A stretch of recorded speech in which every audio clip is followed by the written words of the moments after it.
This is the MHS Pawdcast, the online radio voice of Metuchen High School. Hello everyone and welcome to the Metuchen High School Podcast, the online radio voice of Metuchen High School. I'm Kalegi. And I'm Josh Hyman. Well, today is a bit of a milestone, I'd say, and it's hard to believe this is our 10th show, Josh. Yeah, it's pretty cool that we're able to have 10 shows here, Hopefully this will grow more and more as, we're going through high school, and hopefully we can get to 100 shows.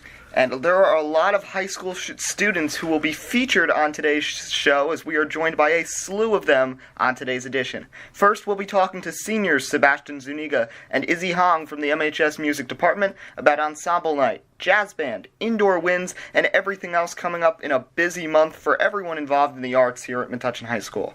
Then, sports contributor Dylan Manfre joins the show to put a final wrap on the MHS winter sports season. And finally, I'll be talking to Josh from an interviewing standpoint and freshman runner Raj Safi of the track team about the winter track season and who they look up to as a thrower and a runner respectively. But first, let's send it over to the thrower himself with some announcements. Take it away, Josh. Thanks, Eddie. So, lots to get to. First, today is already the mid-marking period for third cycle. And Wednesday night, March 7th, is the MHS Music Department Ensemble Night. The fun kicks off at 7 p.m. Make sure to attend and enjoy some great music. That time of the year, Saturday, March 10th, is SAT 1 testing here at Metuchen High.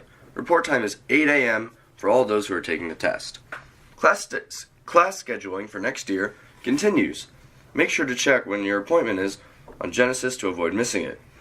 And everyone here at MHS Pawdcast would like to congratulate Junior Will Hoover, who's recipient of the Bertie Green Jr. Travel Award for the Sociedad Honoraria Hispanica, an honor society for high school students studying Spanish or Portuguese, for his dedication to the study of Spanish and his excellent skills in that language.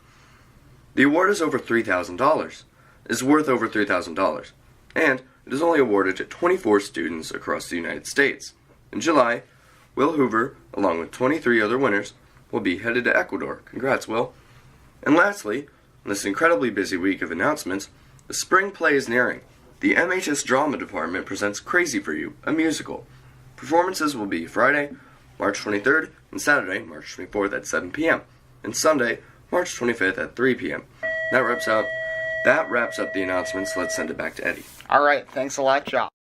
Welcome back to the Metuchen High School Podcast, the online radio voice of Metuchen High School. I'm Eddie Kalegi. And I'm Josh Hyman. The month of March is a big one for MHS Music Department, with Ensemble Night, the Spring Musical, and several other ensemble performances and competitions. The list is endless. To talk about all this, it's great to be joined by two of Metuchen High's drum majors, seniors Sebastian Zuniga and Izzy Hong. Welcome to the show. Thank you. Hello. So before we get into everything with MHS Music, I want to talk to each of you, and we'll start with Sebastian. When did you first discover your interest in music and that it was something you wanted to pursue?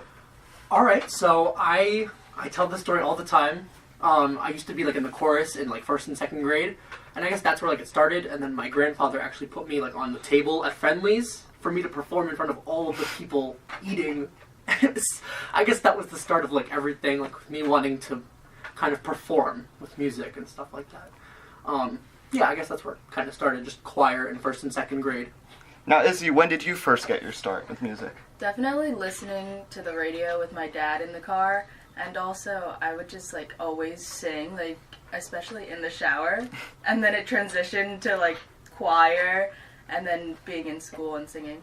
But nothing with standing on the table at Friendly's. Yeah, no. Alright, so, what is your favorite part about making music? We'll start with Sebastian. My favorite part, I guess it's just the thrill of it. You, right before you start playing or singing or, performing on stage in, a musical or something, your heart starts pounding and, you're sweating and, and then once you're in it, it's, unexplainable, almost, how you feel, And it's just knowing that you are affecting somebody else with, the way you're playing your music or the way you act on stage with somebody, knowing that you can affect somebody positively is what I like most about music. And Izzy? I feel like music is just so endless to explore. There's so many different genres and different things you can pursue in music. And also, again, with Sebastian, the thrill of it and just performing for people, and just also the emotion that comes from it. We sang a duet at the cabaret, and we made people cry, and that's amazing. So, yeah. Now, there are a lot of people who don't realize that there are more musical competitions than just the marching band. Izzy, tell us about some of the other competitive winter ensembles here at the high school and what they've got going on. Okay, so we have the jazz band, and there's 2 jazz bands. There's a jazz 1 and a jazz 2. The jazz band 1 is the competitive one, and we go to like places like Elizabeth, where else? J.P. Stevens, Edison. J.P. Stevens, Edison, and we compete, and we have like all of these like different rounds we pass through. There's also a winter guard, and what is it? Windor. Mm-hmm. Yeah, so they perform at different competitions like as well. And it's not just band competitions that are happening this month, and we've also got the spring musical Crazy for You in just 3 weeks. So why should students come and see the play? Why should they come see the play? Alright, so Crazy for You is not many people know about it. I didn't know what the heck it was before. When it was announced, I was like, what is this? But I have fallen in love with it. I'm the lead, Izzy is a lead as well in the play. And it's basically this eccentric, takes place in the 30s play about this guy who loves musical theater. And, he lives in New York City, and he's like a banker. He has his crazy fiancée, Izzy, and his overprotective mother, who, kind of shelter him and, are, overbearing. And then he wants to do theater, and they want him to do something else. So then he goes to Dead Rock, Nevada, to foreclose on a theater that's in Dead Rock. And then he meets this girl named Polly. And basically, the show revolves around how they fall in love and everything. And it's just such a funny and well-written script. The music is beautiful, so much fun dancing. It's just hilarious, and it's awesome. I think everyone should come see it. It's a great story, great music, just everything about it. I love it. Yeah. All right, cool. So come see it. So, this question goes out to both of you. And who are some of your favorite musicians, and who are your role models in music? Oh, this is a hard one. You want to start? It doesn't have to be one. It can be multiple. Well, definitely growing up, we've always looked up to Mess. I know this sounds like I'm kissing his butt, but honestly, he's taught us so much. Going from the middle school, I wasn't that confident as, a player, and now I feel so confident, I can play a solo by myself and be totally okay. Yeah, he really makes sure that we have everything we need to succeed. Him and even Flynn, they really make sure we have what we need. Miss Krumholtz as well. That goes for all the music teachers here, really. Honestly. Yeah. I'd say, other, inspirations. I listen to, alternative indie type songs, and Sebastian listens to, Broadway. Yeah. So we definitely have our role models, in those different genres. Yeah. So what advice would each of you give to an aspiring musician who is interested in picking up an instrument for the first time? Do it. Go for it. Honestly. Oh my gosh. It's so rewarding in so many senses. And there's such a good community within the music foundation. It's so well put together. You can do anything you want there. Opportunities are endless. We went to Disney and marched in Magic Kingdom, towards Cinderella's castle. Where else would anyone get that opportunity in this school? You know what I mean? The music department and just music in general is so rewarding. You could find endless opportunities. We're one of the top in the nation, I'm pretty sure. I looked that up. Alright, so that's all the time we have. Sebastian, Zuniga, Izzy, Hong, thanks for joining us here on the MHS Podcast. Thank you. When we come back, we'll be joined by Dylan Manfre with a sports update, and joined by Raj Safi and Josh Hyman with a look into how teamwork helps build the track team. We'll be back after this on the MHS Podcast, the online radio voice of Metuchen. Insurance. It's a commodity. It shouldn't be an impulse buy. Purchasing the right insurance takes time, and it must be fitted for your goals and your lifestyle. Farmers Insurance likes to do it right. They invite you to sit back, have some coffee, and relax. They listen to your needs, desires, and dreams, and shape an insurance policy just for you. An old-fashioned take on insurance? Possibly, but it's been working for agents and clients alike for years. Visit your local agent, Ed Van Eckert, today at 54 Pearl Street, right here in Metuchen, or call 732-548-4444 for a free quote. Ed's #1 concern is Metuchen. Once again, that's 732-548-4444 4444 or at 54 Pearl Street in Metuchen. Farmers, making the brainy borough smarter about insurance. We are farmers. Bum, ba, bum, bum, bum, bum.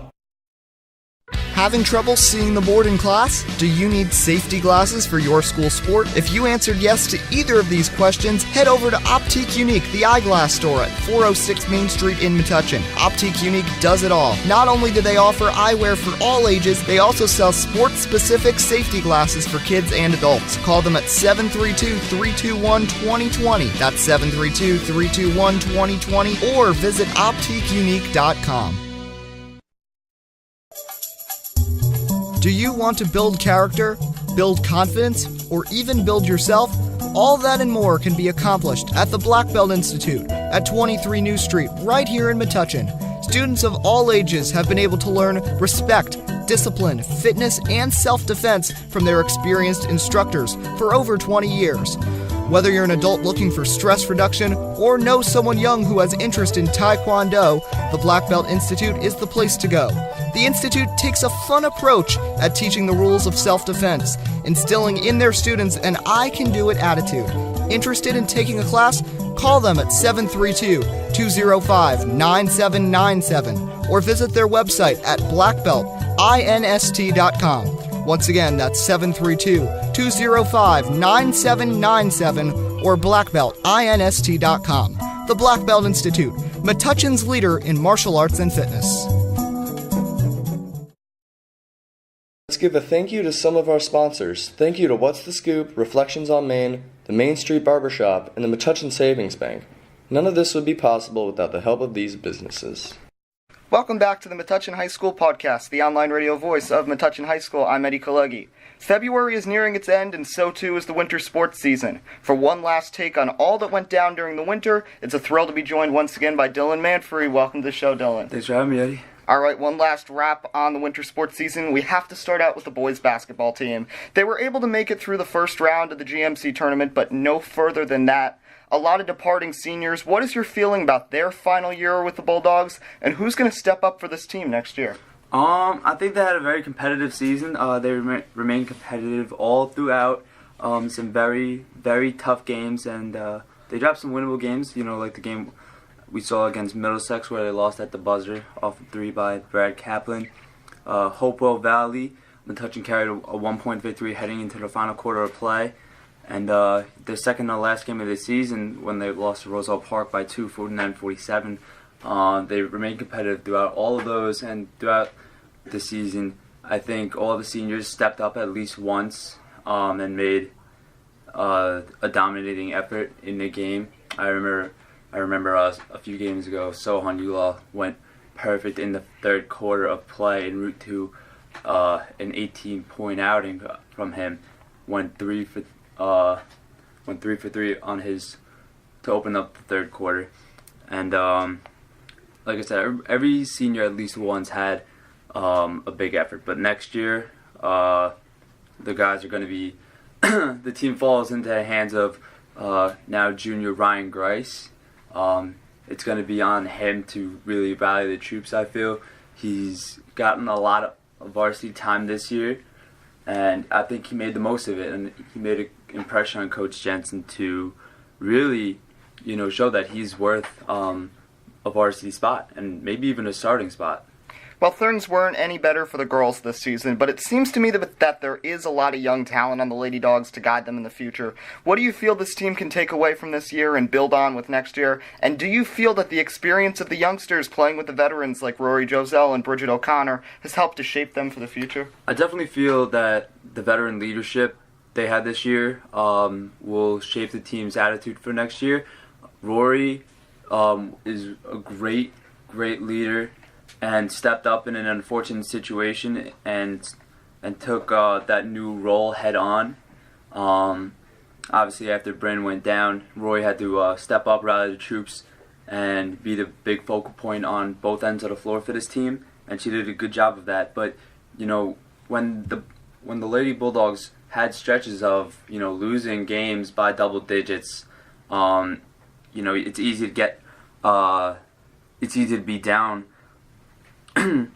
But with everything that went on, Rory kept it light, she kept it exciting, and was a big mentor for Chase Clavon. So it's clear that next year and going forward, Chase Clavon and her 9.4 points per game this year, the guard spot is hers to lose. And I feel now it's safe to say that Metuchen is going to have to worry about replacing the guards, anyone at the guard position anytime soon. Coach Kathy Glutz really just wants to hit the fast forward button and get to the 2019-2020 season, or 2018-2019 season, I should say, and get that started, because I don't think that she expected this year to go as it did in her first season back in her second stint here. All right, well, moving on to track, the winter season is coming to an end, but several of Metuchen's best had the opportunity to compete in the MOCs last week and this weekend. What were some of Metuchen's standout performances? And with spring track right around the corner being such a big sport with so much going on, how does indoor track prepare runners for what's ahead? Well, for starters, getting the experience of just running it on the stage of Meet Champs is something that the guys and girls who ran there will carry with them into outdoor track. And in winter track, the team gained the speed runners that they might not have had during the cross country season. But now in spring track, they get the experience of the runners who did winter track, along with the speed runners especially, who did winter sports such as basketball and everything else. Riley Watkins especially is a big threat in the 400 meters, the 400 meter hurdles, as well as many other events. Sean Watson, like I said, who did indoor track and ran at Meet Champs, his first Meet Champs. He comes into his senior outdoor season again with another season of indoor under his belt. And Avi Hogan-Appel, another one of the juniors now, who ran at indoor track in his first indoor track Meet of Champions. He touched 50 point this year, and or 50 or like 52, I believe, was his lowest in indoor track. And so all three of them are expected to make a big impact on the sprinting stage in outdoor track, and really get a sprinting team to the Penn Relays this year. Which Penn Relays is a big event in April, one of the biggest track meets of the season in the United States and the world for that matter. Because people have teams coming here to race at the University of Penn from Jamaica. This is a big event, and for Metuchen to be running there. Last year they ran the 4x8, which I know they're going to be pushing to get there again. The qualifying time, I don't know the qualifying time for that off the top of my head, but Penn Relays is a big event. They always have that meet circled on their calendar, and I think now that they have the speed talent there this year, and they've had it in years past, but I feel like now this year it's really coming together, and it's only a matter of time before that everything comes together. And also one more thing, the younger talent on this team who has been running, some of the freshmen, even sophomores from cross country, indoor track. Indoor track is not really favorable to the underclassmen, but outdoor track there's going to be dual meets, Metuchen freshman sophomore meets, which again are designed for the underclassmen, hence the name. So there's a lot more meets to showcase the underclassmen here, and hopefully one of them can step it up a little bit and make an impact. All right, before we end this interview, we don't always like to take the personal focus, but you've always enjoyed covering basketball. What was it like a couple weeks ago covering your final game here from Metuchen High School? Definitely some emotions. Yeah, it was bittersweet. Definitely covering my last game here. Coach Jensen, when I first started writing for my sports blog, and really discovered that I wanted to be a journalist and get into sports media and sports journalism. I wrote an article for the school newspaper my freshman year. My freshman year I wasn't all too serious about covering sports and everything, but Coach Jensen was actually the first person I ever interviewed when he was hired as the head coach of Metuchen. So he talked about in a post-game interview after that game that this was his first graduating class, the class that he came in. He's coached these guys since they were freshmen. Now he's leaving them as seniors. So it was nice. It was bittersweet. Him and we shared a laugh after the game, and it's crazy to think that I'm not going to cover another high school basketball game, but it was fun.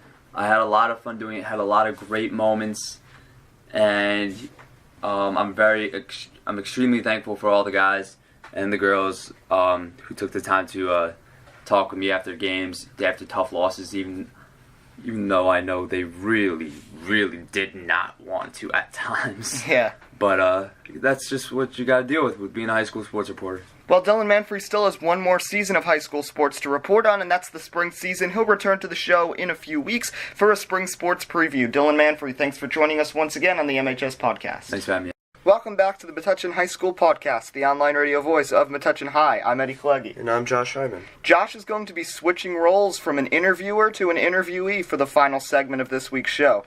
While track might seem like an individual sport, it's certainly a team effort when it comes to training, team role models, and influence. To demonstrate this, it's great to be joined by a runner and a thrower. Freshman runner Raj Safi and freshman thrower Josh Hyman. Welcome to the show. Thank you. Hi, how are you doing?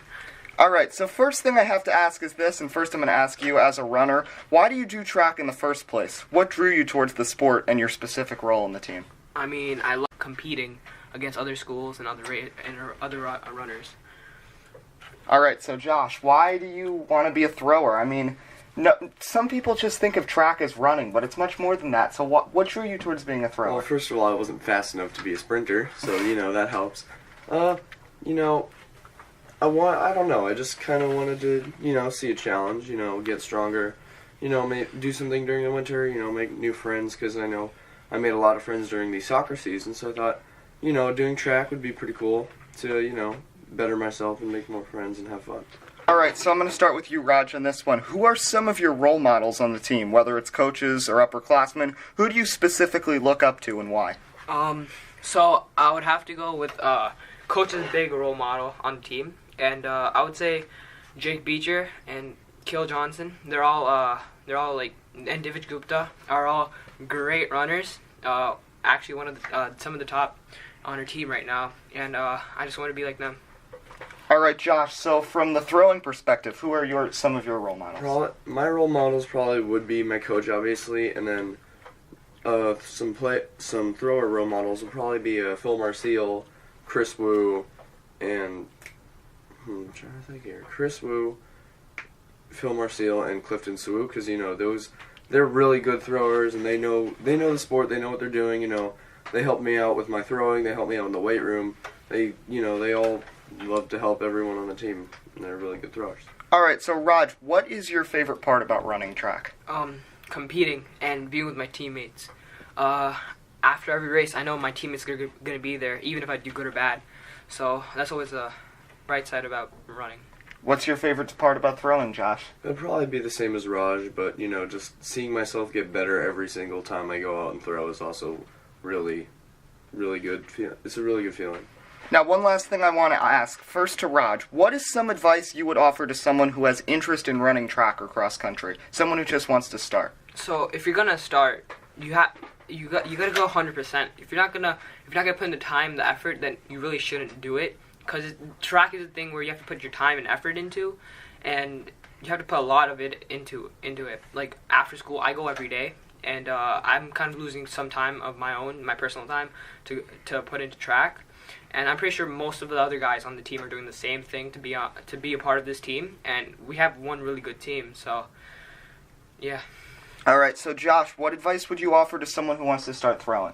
Some advice would be is definitely stretch, definitely get, stronger physically. I also want to say, listen to your coaches, listen to your upperclassmen teammates, because they know what they're doing. Throwing is very difficult to start out, because, running is a very natural human motion. Throwing's not. And don't get disheartened if you're not throwing very far to begin with. It's not something you can pick up overnight. You have to really work at it. Like what Raj said, you really have to work at it. You really have to be persistent. If you want to get good, you can't just show up to one practice and expect to throw 45 feet. All right, that's going to wrap up this interview. Raj Safi, thanks for joining us here on the Metuchen High School podcast. Thank you for having me. All right, so that's going to wrap up this week's show. We hope everyone enjoyed. For all of our guests, for Miss Wisniewski and Miss Glaive, I'm Eddie Kalegi. And I'm Josh Hyman. And this is the Metuchen High School podcast, the online radio voice of Metuchen High. We'll see you on March 14th.